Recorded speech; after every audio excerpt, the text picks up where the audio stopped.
Kita beralih ke informasi berikutnya. Tribuners, Direktur Eksekutif Indikator Politik Burhanuddin Muhtadi mempunyai catatan khusus terkait kunjungan Presiden Joko Widodo ke Rusia dan Ukraina. Menurut Burhanuddin, kehadiran Jokowi di dua negara yang tengah berseteru itu mencatatkan sejarah penting. Pasalnya tidak ada pemimpin negara di dunia yang bisa diterima secara terbuka oleh Rusia dan Ukraina saat perang. Selain itu, Burhanuddin mengingatkan ada catatan sejarah lain yang ditorehkan Jokowi selama menjalani misi perdamaian tersebut. Menurutnya, tidak ada pemimpin negara yang bisa masuk ke Ukraina dengan membawa ibu negara, apalagi turut memberikan sumbangan kemanusiaan. Dalam penilaian Burhanuddin sendiri, ada yang membedakan Jokowi dengan kepala negara lain dalam kunjungannya ke negara konflik itu. Dia menyebut Jokowi datang dengan membawa motif kemanusiaan. Menurut Burhanuddin, hebatnya lagi karena ini dilakukan dengan tidak diam-diam, bahkan terbuka dan dipublikasi secara luas. Pasalnya, Perdana Menteri Inggris Boris Johnson saja masuk ke Ukraina secara diam-diam dan tidak membawa keluarga.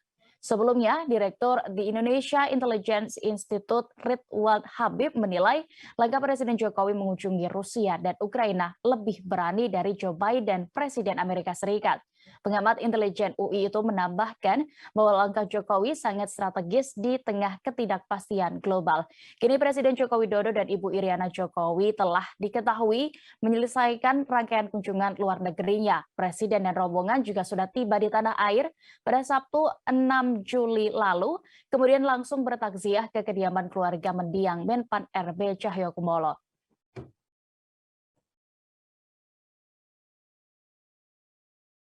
Tribuners, terkait ini kami juga sudah mendapatkan keterangan dari Menlu Retno Marsudi. Berikut liputan lengkapnya. Republik Indonesia bersama dengan Ibu Negara dan rombongan terbatas telah tiba di Kiev, Ukraina pada pukul 08.50 pagi waktu setempat. Dan sejam kemudian Bapak Presiden sudah melakukan kunjungan ke Irpin, di kota Irpin, sekitar 30 km dari Kiev, dan meninjau reruntuhan atau gedung-gedung yang terdampak perang.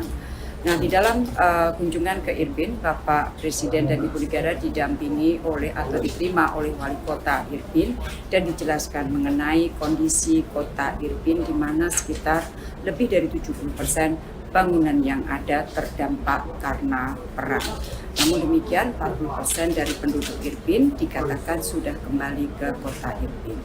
Dari kota Irpin, Bapak Presiden bersama dengan Ibu Negara meninjau salah satu rumah sakit di sekitar Kiev, di mana Ibu Negara menyerahkan bantuan baik dari pemerintah maupun dari masyarakat Indonesia berupa obat-obatan yang diperlukan oleh rumah sakit yang ada di Ukraina.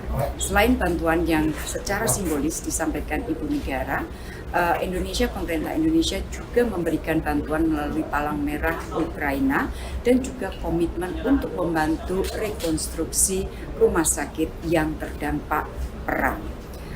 Selain itu, pada pagi hari tadi menjelang persiapan pertemuan Bapak Presiden dengan Presiden Zelensky yang akan dilakukan setelah kunjungan ke rumah sakit ini, tadi pagi saya sudah bertemu juga dengan Menteri Luar Negeri Ukraina dan kita membahas persiapan terakhir sebelum kedua presiden melakukan pertemuan bilateral pada siang hari. Jangan lupa subscribe, share, komen, dan like ya!